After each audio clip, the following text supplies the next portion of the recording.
They're not saying they're abandoning me. They're putting their faith in me that I know what I'm doing when I slaughter Sidra, when I bury Hind Rajab, when I massacre the children in the hospital building, when I blow up the heads of the children in Rafah.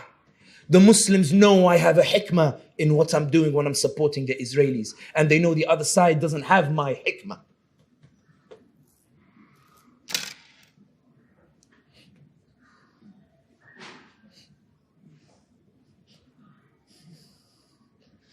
He says, I know these Muslims. They can watch a massacre of 100,000 and still say, forgive him.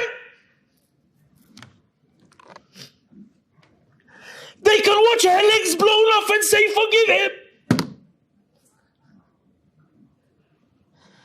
They can watch the slaughter, the heads blown off and say, forgive him. Because we're too comfortable in our homes, Yasami.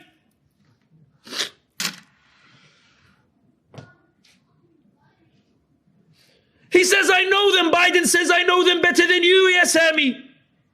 Zionists won't forgive me. Muslims will. Zionists won't forgive me. Michigan will, he says.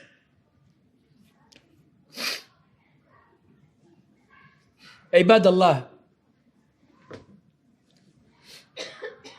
Some of you might be saying, and I'm aware I'm pushing the time, and I promise this is the final stretch. I promise to behave. I promise. They gave me half an hour only. Ibadallah. There's a reason Gaza shook the world. Gaza shook the world because when the Palestinians called out and said, Ya Ibadallah, they're killing us. Please raise our voices, they said. Mu'taz Aziza said, raise our voices. Hind Khudari said, raise our voices. Palestine said, I beg you, raise our voices. The Palestinians said, I beg you, say something. Ummati, do something. Ummati, say something. Ummati, move. Move, ya Ummati. We all saw the videos and we said, these wretched Muslim rulers who do nothing. The Shia, come on, society, see the haqq, see the truth. And American society heard the haqq and they heard the truth. Ibadallah, I've seen things over the past 8 months that the Ummah has achieved that I thought it could never achieve. Ibadallah, for me, the seerah is as much a political book as it is a spiritual book. And I will say, the separation of politics and spirituality is a very Western concept. Islam never had it, we imported it. And we became Dajjalic in the process. But in any case, some of you will be saying, Sami, what more can we do? Jazakallah khair, Azizi, barakallahu fi. Please forgive me. Some of you will be saying, Sami, you've spent the last 8-9 months telling us our voice, our voice, our voice. I'm tired of hearing the same thing over and over and over again. To those people of Wahan, I say to them, it is your voice that changed the world. In the seerah of the Prophet Muhammad sallallahu alayhi wasallam, and I know there is somebody in America, I gave a talk in America and one of the brothers stood up and said, Sami, you keep telling us to read. I don't read, Kazi. So I told him, okay, Habib, I'll do movie references. He said, give me movie references. So I'll do movie references just for the jama'ah, the ijma'. If you want to read, go read. If you don't want to read, I'll give you the movie references. There is a wonderful movie called The Message by Mustafa Aqad, Allah yarahmu. It is about the life of the Prophet Muhammad sallallahu alayhi wasallam, and it is based on the seerah of the Prophet Muhammad sallallahu alayhi wasallam. There is a scene in it where Abu Talib is lying on his deathbed, and Abu Talib says to the leaders of Quraysh, all Muhammad wants from you is one word.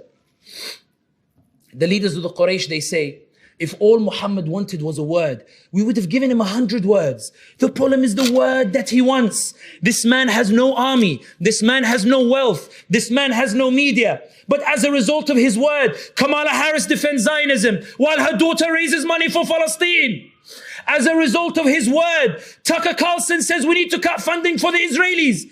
As a result of his word, Candace Owens rebels against the Daily Wire and threatens the Israelis and says to Piers Morgan, you're a coward because you don't call out the Israelis. As a result of his word, Matt Walsh comes out and says the redefinition of anti-Semitism is nonsense. It makes the New Testament illegal. As a result of his word, Trump supporters in Israeli, they chant Genocide Joe, Genocide Joe, Genocide Joe, and Trump turns around and says, they're not wrong, they're not wrong.